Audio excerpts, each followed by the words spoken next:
Welcome to Brainish English Stories. Several times a year, for special events like the parties at the Austrian embassy or Lady Billingstone's gatherings, the Countess de Drussobees wore the Queen's necklace on her shoulders. It was the famous necklace made by court jewelers Boehmer and Bassenge for Madame du Barry, and later intended for Marie Antoinette, the Queen of France, by Cardinal de Rohan-Soubise. However, it was torn apart by Jeanne de Valois, Countess de La Motte, in 1785. Only the frame remained, kept by Rideau de Valette. Later, it was sold to Gaston de Drussobees, who restored it with some inferior stones, but kept its historic significance. The Drussobees family had cherished this necklace for nearly 100 years, even through tough times. They chose to cut back on expenses rather than sell this royal relic. The current count was especially attached to it, treating it like a cherished family heirloom.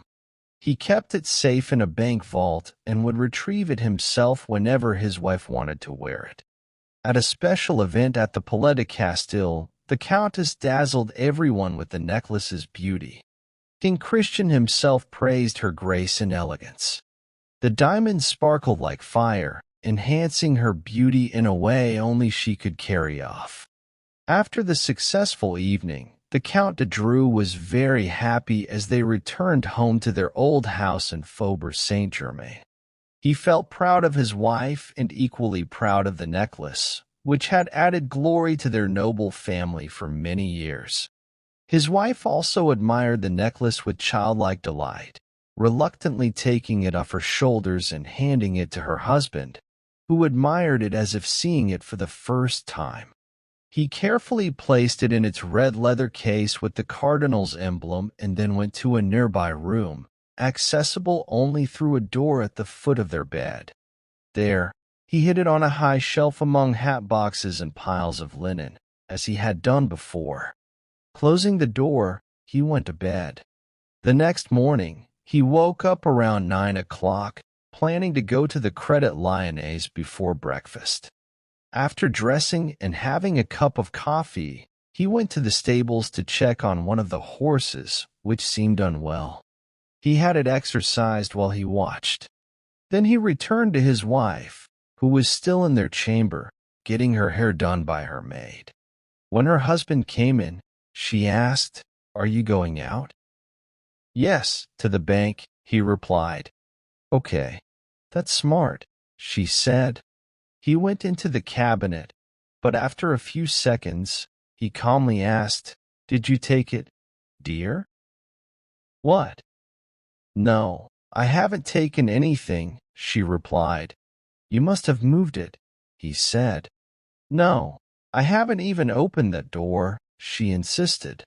He looked worried as he came out of the cabinet and mumbled, "You haven't? It wasn't you?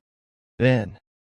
She quickly joined him, and they searched everywhere, moving boxes and linen piles. Finally, the Count said sadly, "There's no use looking any more. I left it here, on this shelf." "You must be mistaken," she said. "No, it was definitely on this shelf, nowhere else." They lit a candle as the room was dark and removed all the linen and other items. When the room was empty, they sadly admitted that the necklace was gone. Without wasting time, the Countess called the police commissioner, Mr. Villorby, who came immediately. After hearing their story, he asked the Count, "Are you sure no one went through your room last night?" "I'm sure. I'm a light sleeper, and I remember unlocking the door this morning when my wife rang for her maid." "And there's no other way into the cabinet?" the commissioner asked. "No, there isn't," the Count replied. "No windows?" he questioned. "Yes, but they're sealed," the Count confirmed. "I'll check," the commissioner said. They lit candles, and Mr. Villorby noticed right away that a big piece of furniture covered the bottom half of the window. It was narrow, though, and didn't touch the window frame on either side. "What's outside this window?" he asked. A little courtyard, the Count replied. And is there a floor above us? Yes, 2 floors, but there's a metal grid over the courtyard at the level of the servants' floor. That's why this room is so dark. When they moved the furniture, they found that the window was locked, which wouldn't be the case if someone had come in that way. Unless, the Count suggested, they left through our room. If that happened, you would have noticed the door was unlocked, Mr. Willoughby pointed out. After thinking for a moment, Mr. Willoughby turned to the Countess and asked, "Did any of your helpers know you were wearing the necklace last night?" "Yes, I didn't hide it, but no one knew it was in that cabinet." No one. No one, unless. Are you sure, ma'am? This is very important, Mr. Willoughby stressed. She looked at her husband and said, "I was thinking about Henriette." Henriette? She didn't know where we kept it. Are you sure? Who's Henriette? Mr. Willoughby asked. She's a friend from school who was kicked out by her family for marrying someone below her. After her husband died, I gave her a small apartment here for her and her son. She's good at sewing and has done some work for me. What floor does she live on? Same as us, down the hall, and I think her kitchen window opens onto this courtyard, right? Yes, just opposite ours. Mr. Willoughby asked to speak with Henriette. They went to her apartment. She was sewing, and her son Raoul, about 6 years old, was reading next to her. The commissioner was surprised to see how poor her apartment was. It only had 1 room and a very tiny kitchen. He started questioning her. She seemed shocked to hear about the theft. She had helped dress the Countess and put the necklace on her the night before. "Oh my," she exclaimed, "it can't be true." "And you have no idea? Not even a little suspicion? Could the thief have come through your room?" She laughed heartily, never thinking she could be suspected. "But I haven't left my room. I never go out. And maybe you haven't noticed." She opened the kitchen window and said, "Look, it's at least 3 meters to the ledge of the opposite window." "Who told you we thought the theft might have happened that way?" "But the necklace was in the cabinet, right?" "How do you know that?" "Well, I've always known it was kept there at night. It was mentioned in front of me." Even though she was still young, her face showed clear signs of sadness and acceptance. Now it looked anxious, as if she felt some danger. She held her son close, and he affectionately kissed her hand. When they were alone, the Count said to the commissioner, "I don't think you suspect Henriette. I can vouch for her. She's very honest." "I agree with you," said Mr. Willoughby. "At most, I thought there might have been accidental involvement. But I admit even that doesn't help us solve the problem."